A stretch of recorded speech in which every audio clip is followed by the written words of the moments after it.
It's here it's Tennessee, so we're gonna get the best guys here. That's just every year. Every time we're out there, it's competition. Nobody has a spot, nobody's comfortable. We're all working to get better.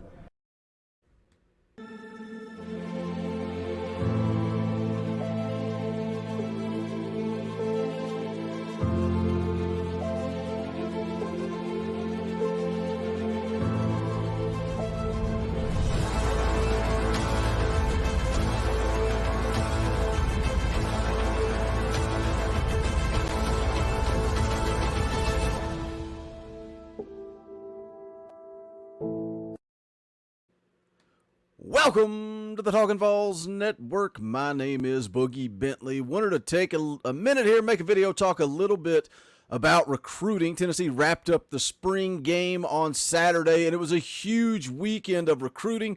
They got a couple of more practices this week, and then that'll put a big bow on spring camp. But again, huge weekend for recruiting.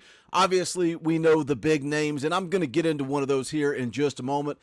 You also had Nathan Robinson in town, who ended up committing yesterday. Sylvester Smith, defensive back out of Alabama, 4-star safety. I think he's nearing a decision, going to make that commitment later this month. Feel pretty good the way Tennessee is trending there. Rico Walker has a great relationship with Rodney Garner, 4-star defensive lineman.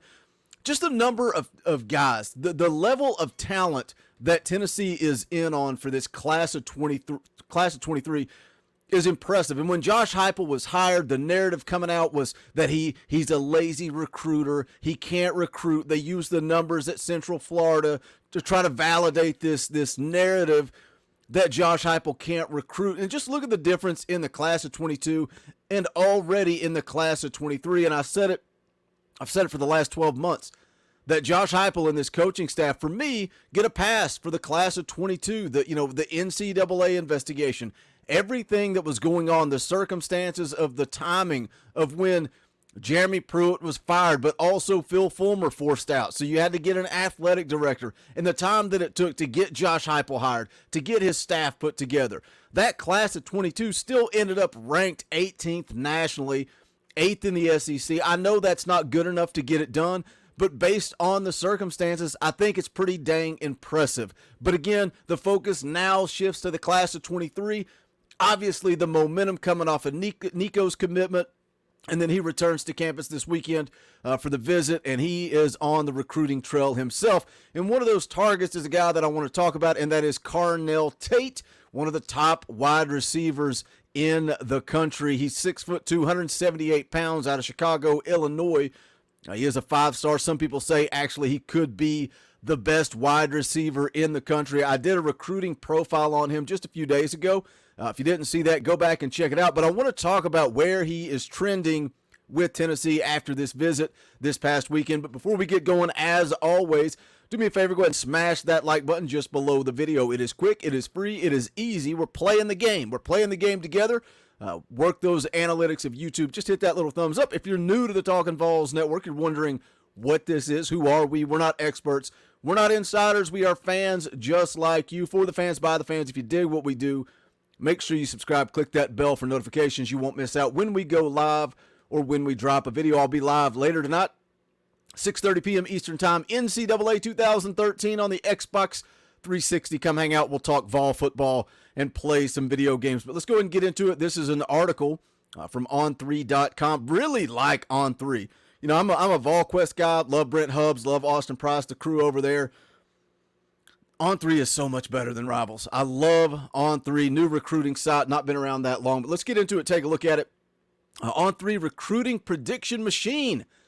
Gap narrowing for Carnell Tate. And that's the thing, when this visit was scheduled, he was, taking his official visit to Tennessee over the weekend. A lot of people talked about how it's an Ohio State lock. Don't get your hopes up. Kyler Casper also came in town. That one's trending more towards Tennessee. And I know one of you asked, you guys asked where I heard that. That's just, sometimes I just give my opinion.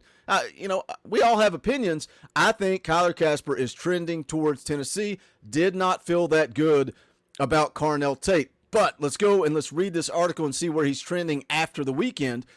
It says Chicago, Illinois, IMG Academy wide receiver Carnell Tate has been one of Ohio State's biggest priorities in the 2023 class. He's been considered a Buckeyes lean across the recruiting industry for the better part of the past year. Ohio State has been one of the schools recruiting him the longest, and although he plays his high school ball in Florida, again, he's a Chicago guy, transferred down to IMG Academy to play football. He's a Midwest kid who has developed an immensely strong relationship with receivers coach Brian Hartline, but the five-star is also one of the country's most prized prospects in the junior class. He's also received the red carpet treatment everywhere he has been. Now it says the race is tightening. Let's talk a little bit about Ohio State, because he is leaning towards Ohio State. And one of the big things a lot of people talk about is getting to the NFL, right? What's happened in the past. We know the legacy, the tradition. We know volunteer football history. These kids, they don't. They weren't even born when Tennessee won the national championship. So they look at, what have you done for me lately? And when you look at Ohio State, they have two very highly likely first-round NFL draft picks at wide receiver coming out this year, Garrett Wilson, and then also Chris Olave. So two NFL draft picks predicted to go in the first round. That is key. But Tennessee got him on campus. What's important? Let's continue through the article here. It says the latest school to host him on campus was Tennessee, which had him in Knoxville this past weekend for an official visit. While the Buckeyes were overwhelming favorites to land him heading into the weekend, according to On3.com recruiting prediction machine, the gap is closing. A week ago, the RPM gave the Buckeyes a 96.1% chance of securing his commitment. Today, it dropped all the way to 53.9%. Tennessee now at 36.9%, Notre Dame at 7.7%. Now, what changed the game? What happened when Carnell Tate was in Knoxville? One thing, obviously, is who's going to be getting him the ball. He has a relationship with Nico Maliava, and that is important. But something else worth noting, I found in an article about Carnell Tate, a conversation with him and his mother about NIL, and the quote from Carnell Tate: "It's important for both of us, really, but as much as they can talk about it, everyone knows you can't make money or get deals without playing. So playing is more important to me. I have to be able to see the field to make my money off the field." So again, we look at the roster.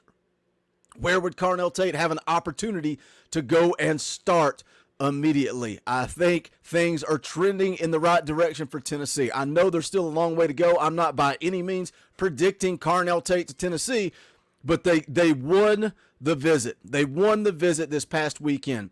I have no doubt that Carnell Tate sat down with Spire Sports Group and they talked NIL opportunities. It is a huge positive all across college football when these kids put two and two together and see that Nico pulled an $8 million contract. I know there are people out there putting a negative spin on it. The media all across the country put a negative spin on it.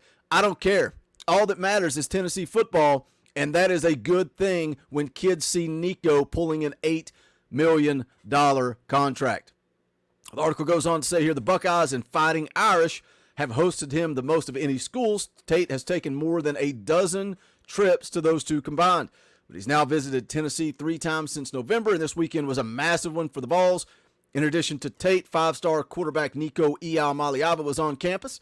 Maliava said previously that getting Tate and 4-star wideout Kyler Casper, another visitor last weekend, to join him in Knoxville was going to be a huge priority. No other visits are scheduled for Tate, who saw the Buckeyes on April 1st and tripped to Notre Dame in March. He's expected to make a commitment this summer. So we'll continue to follow it. It does have a scouting report here about Carnell Tate. Well-rounded receiver with technical savvy, large catch radius, very long arms, big hands, highly coordinated with the ability to track, adjust, and high point the football in contested situations. Shown some encouraging route running skills, doubles as a dangerous return man due to his change of direction and open field vision. Good athlete with play speed, though not quite as fast as some of his peers in the combine setting. So again, that's the article from On3.com. Carnell Tate, 6'2", 178, 5-star wide receiver. On3 consensus has him as the number 3 wide receiver in the country. But again, some people saying he could possibly be the best wide receiver in this class. Just wanted to give you guys an update. Thought that was an interesting little article showing the change from 96%, how much Ohio State dropped off. And again, it's all guesswork, it's all speculating, but it is a positive for Tennessee football. Hit that comment section, let me know your thoughts. Also, make sure you hit that thumbs up. Check out the official merchandise of the Talkin' Vols Network. Go to bonfire.com/store/Talkin' Vols. Any and all support greatly appreciated. Also, don't forget to join me tonight, 6:30 p.m., NCAA 2013. And it's just a hangout. Sitting around, shooting the bull, laid back, easy going. Good time had by all. But again, bonfire.com/store/Talkin' Vols. That's going to do it for this one. This is the Talkin' Vols Network. My name is Boogie Bentley. Go Big Orange.